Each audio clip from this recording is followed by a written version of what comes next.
आज की कक्षा में आपका स्वागत है। हम लोग अपनी गणित की कक्षा में कार्तीय तल के चैप्टर, एक बहुत बड़ा चैप्टर है जिसे हम अध्ययन कई दिनों से कर रहे हैं।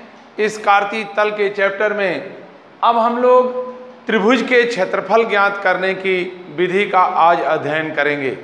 हम त्रिभुज के क्षेत्रफल के लिए लिखें पहले इसके लिए कि माना कोई त्रिभुज जिसके शीर्ष ए बी सी या पी क्यू आर है, कुछ भी मान सकते हैं।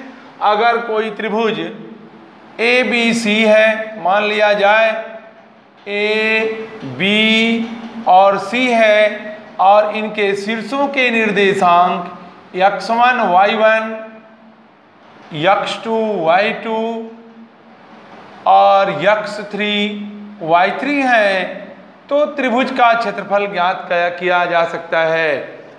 हम लोग अब तक त्रिभुज का क्षेत्रफल ज्ञात करने के लिए भिन्न भिन्न सूत्रों का प्रयोग करते आए हैं, जहां 1/2 गुणे आधार गुणे ऊंचाई, 1/2 गुणे आधार गुणे लंब इत्यादि सूत्रों का जब हम प्रयोग करते थे।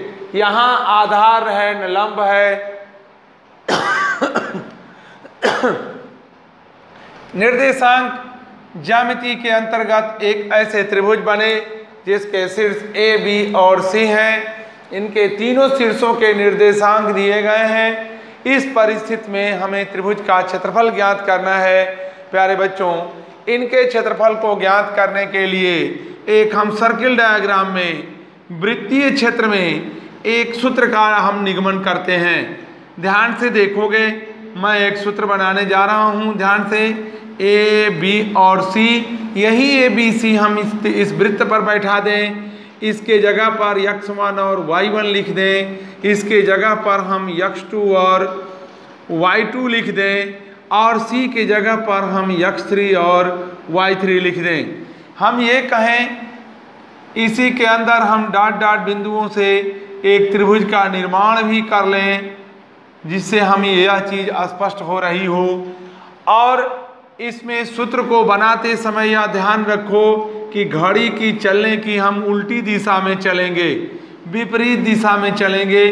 घड़ी हमारी क्लॉकवाइज चलती है, हम एंटी क्लॉकवाइज घूमेंगे। शीर्ष शुरू करेंगे बिंदु ए से। आइए देखते हैं हम त्रिभुज का क्षेत्रफल का सूत्र। त्रिभुज का क्षेत्रफल का सूत्र देखते हैं। क्षेत्रफल बराबर होता है 1/2 पहले से ले लेते हैं, बड़ा कोष्ठ लगा देते हैं। बड़ा कोष्ठ के उपरांत हम पहले x1 को टच करेंगे, x1 को ले लेंगे। जब हम x1 को ले लेंगे तो y1 को छोड़ देते हैं। आगे की कड़ी में हम आगे घूमकर जाते हैं, y वाले निर्देशांक बिंदुओं को टच करते हैं तो होता है y2 माइनस y3। देखो आप, y2 माइनस y3। आगे आप प्लस चिन्ह लगा करके x2 पर जाते हो, फिर y2 छोड़ते हो, y3 माइनस y1 जाते हैं हम लोग, y3 माइनस y1 हो जाता है।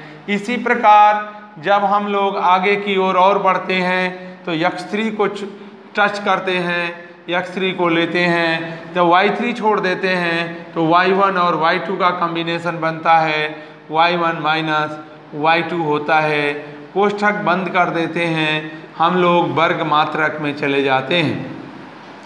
ये है त्रिभुज के क्षेत्रफल का सूत्र। त्रिभुज का क्षेत्रफल, अगर त्रिभुज के शीर्षों के निर्देशांक दिए गए हैं तो त्रिभुज के क्षेत्रफल को निकालने का ये तरीका है। इस सूत्र पर आधारित है। इस सूत्र पर हम रख करके त्रिभुज का क्षेत्रफल हम ज्ञात कर सकते हैं। या अगर कहीं शॉर्टकट में लिखना हो या इस त्रिभुज के क्षेत्रफल को संक्षिप्त रूप में लिखना हो तो त्रिभुज के क्षेत्रफल को संक्षिप्त रूप में लिखने की एक विधि बताई गई है, जो हमारे बुक्स में भी है, कि त्रिभुज का क्षेत्रफल बराबर होगा, क्षेत्रफल बराबर 1/2 ब्रैकेट्स के यहाँ फिर सिग्मा लगा देंगे और सिग्मा लगाने के बाद कहते हैं x1 y2 minus x2 y1 x2 y1 ऐसे ही लिख देते हैं हम लोग। तो इसी का ये संक्षिप्त रूप है। इसका विस्तार किया जाए तो इस प्रकार से यह बदल जाएगा। तो त्रिभुज के क्षेत्रफल का सूत्र की जानकारी हम लोगों ने किया। इस सर्किल डायग्राम के आधार पर वृत्ति पर एंटी क्लॉकवाइज हम चल करके सूत्र का निर्माण कर लेते हैं। क्योंकि सूत्र का निगमन हमारे कोर्स में नहीं है, हम सीधे सीधे सूत्र पर अप्लाई करेंगे, सवाल को लगाएंगे। इस प्रकार से इस तरह से बनता है। फिर त्रिभुज का क्षेत्रफल बना दिया, ये या सूत्र और ये सूत्र के ध्यान से रखो। इसके मात्रक भी लिखे जाएंगे, क्योंकि क्षेत्र जैसे हम लोग दो बिंदु के बीच की दूरी लिखते थे तो मात्रक लिखते थे। यहाँ क्षेत्रफल की इकाई वर्ग इकाई होती है, इसलिए वर्ग इकाई के लिए हम लोग वर्ग मात्रक शब्द का प्रयोग करते हैं। इसी के साथ एक आपको नोट बता दें, नोट सबसे महत्वपूर्ण है। जब हम लोग त्रिभुज का क्षेत्रफल निकालते हैं तो त्रिभुज का क्षेत्रफल कभी धनात्मक भी आता है, कभी ऋणात्मक भी आता है और कभी शून्य भी हो जाता है। त्रिभुज का क्षेत्रफल धनात्मक आएगा, ऋणात्मक आएगा और शून्य भी हो जाएगा। प्यारे बच्चों, धनात्मक यदि आता है तो हमें कोई समस्या नहीं, जीरो आ जाएगा तो भी कोई समस्या नहीं, हम हल करते समय जीरो प्राप्त कर लिए तो जीरो लिख देंगे। लेकिन यदि ऋणात्मक आ जाता है, त्रिभुज का क्षेत्रफल ऋणात्मक आ जाता है, तो याद रखो नोट में कि त्रिभुज का क्षेत्रफल कभी भी ऋणात्मक नहीं होता। ऋणात्मक आएगा भी तो उसको हम लोग धनात्मक ही लिखेंगे उत्तर लिखते समय। तो त्रिभुज का क्षेत्रफल कभी भी ऋणात्मक नहीं होता, ऋणात्मक नहीं होता। हम लोग इसको आगे ले जाते हैं, जानते हैं कि त्रिभुज का क्षेत्रफल कभी भी ऋणात्मक सब नहीं होता है। आइए हम इस सूत्र पर एक प्रश्न को अप्लाई करें, प्रश्न को लिखें और उसको सूत्र पर रख करके हल करें। चलिए लिखते हैं हम लोग। लिखिए, एक त्रिभुज के सवाल हम लोग लिखेंगे, एक त्रिभुज के शीर्षों के निर्देशांक, एक त्रिभुज के शीर्षों के निर्देशांक 2,3 -1,0 तथा 2,4 हैं, तो त्रिभुज का क्षेत्रफल ज्ञात कीजिए। प्यारे बच्चों, सवाल आप ध्यान से सुन रहे होंगे। एक त्रिभुज के शीर्षों के निर्देशांक 2,3 -1,0 और 2,4 हैं, तो त्रिभुज का क्षेत्रफल ज्ञात कीजिए। हम लोग मान लेंगे कि माना लिखें, हम लोग हल करें या ज्ञात में लिखें। ज्ञात है में आगे जाएंगे कि माना एक त्रिभुज ABC है। हल में जाएंगे, हम लोग हल करेंगे और लिखेंगे माना त्रिभुज ABC है जिसके शीर्ष A, B, C है और उनके निर्देशांक क्रमशः 2,3 -1,0 और 2,4 हैं। फिर नीचे लिखेंगे क्या ज्ञात करना है, तो हमको ज्ञात करना है कि आगे लिखेंगे त्रिभुज ABC का क्षेत्रफल ज्ञात करना है। भाई ये हमको ज्ञात करना है। फिर यहाँ से उठ करके हम लोग चले आते हैं, यहाँ त्रिभुज का क्षेत्रफल निकाल लें। लेकिन इसके पहले एक चित्र बनाते हैं त्रिभुज ABC का। यहाँ एक जगह पर 2, 3 लिखते हैं, बी के जगह पर -1, 0 लिखते हैं, सी के जगह पर 2, -4 लिखते हैं। इतना लिखने के उपरांत हम लोग इन ए बी सी के निर्देशांकों में x1 y1 x2 y2 x3 y3 प्रकट करते हैं, अलग अलग कर लेते हैं। x1 बराबर, x2 बराबर, x3 बराबर, फिर इसी प्रकार y1 बराबर, y2 बराबर और y3 बराबर लिख लेते हैं। प्यारे बच्चों, x1 के लिए 2 होगा, x2 यहाँ -1 होगा, x3 यहाँ 2 होगा, y1 यहाँ 3 है, y2 यहाँ 0 है, y3 यहाँ -4 है। आइए अब हम लोग इतना काम करने के अनुसार बाद लिखते हैं सूत्रानुसार। सूत्रानुसार इसका प्रयोग करते हैं।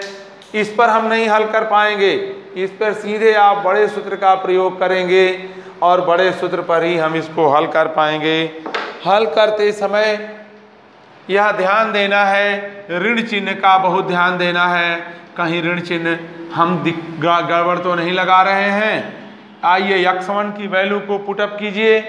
x1 देखिए 2 है, 2 लिख दिया, y2 माइनस y3 0 -4 ऐसे लिखेंगे, प्लस x2 के लिए -1 लिखना है, यहाँ हम इस तरह अप्लाई करेंगे और फिर बड़े इस तरह से बड़ा कोष्ठ बना करके फिर आप y3 लिखेंगे, -4 माइनस y1 3 लिख देंगे, प्लस x3 पर आएंगे, 2 है, y1 की वैल्यू 3 है, y2 की वैल्यू 0 है।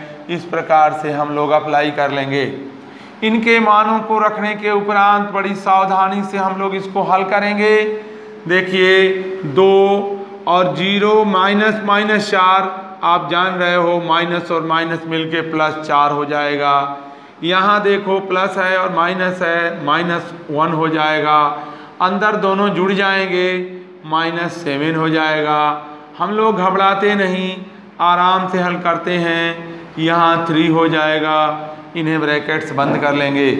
अब इन्हें अप्लाई और करो, इन्हें तोड़ लो भाई, कोष्ठक के अंदर 2 चौके 8 हो गया, -1 का गुणा 7 के साथ करेंगे, +7 हो गया, +6 हो गया। इस प्रकार से हम लोग देख रहे हैं त्रिभुज का क्षेत्रफल 1/2 कोष्ठ में 8, 7, 15, 15 और 5, 20 और 1, 21 हो जाता है। इसको हम लोग बराबर लिख देते हैं, 21 है, हम लोग 21/2 वर्ग मात्रक भी इसको लिख सकते हैं, या इसी चीज को हम लोग 10.5 वर्ग मात्रक भी लिख सकते हैं।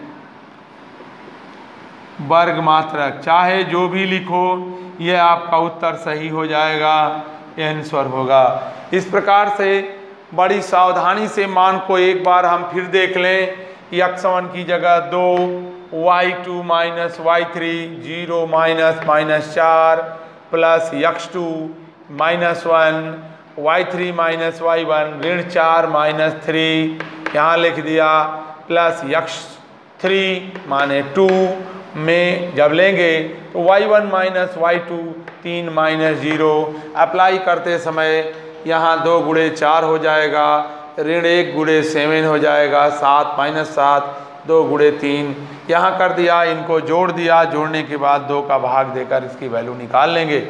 इस प्रकार से हम लोग त्रिभुज का क्षेत्रफल अपने प्रश्न के हिसाब से हल कर लेंगे। जहाँ मुझे उम्मीद है आप इसे हल कर देख चुके होंगे, समझ में आ भी गया होगा। मैं इस पर आधारित 2-3 सवाल आपको होमवर्क के लिए दे रहा हूँ, मैं लिख दे रहा हूँ उन प्रश्नों को, आप आराम से उसे लगाइए घर पे। कहीं कोई दिक्कत आती है पूछिएगा। आइए देखते हैं अपने होमवर्क के प्रश्नों को। हम अपने बुक का ही सहारा लें, होमवर्क में आवें। होमवर्क में आ जाएं। पहला सवाल हम ले लें, यहाँ लिखेंगे त्रिभुज का क्षेत्रफल ज्ञात कीजिए। ज्ञात कीजिए। अब इनके त्रिभुज के शीर्ष के निर्देशांक दिए गए हैं आपको। -5, -1 दिया गया है, 3, -5 और दिया गया है 5, 2। पहला सवाल हो गया। दूसरा सवाल दिया गया है 1, -1, -4, 6 और -3, -5 दिया गया है। आप इन्हें भी लगाएंगे। इसके बाद एक और सवाल हम लोग लिख लेंगे। वो सवाल होगा 2, 3, 4, 0 और 6, -3 भी निकालेंगे। चौथा सवाल एक और होगा -5, 7, -4, -5 और -1, -6। प्यारे बच्चों, ये 4 सवाल आपको दिखाई दे रहे हैं ब्लैक बोर्ड पर। चारों प्रश्नों को हम लोग हल करेंगे, लगाएंगे। कहीं कोई प्रॉब्लम होगी तो पूछेंगे। धन्यवाद।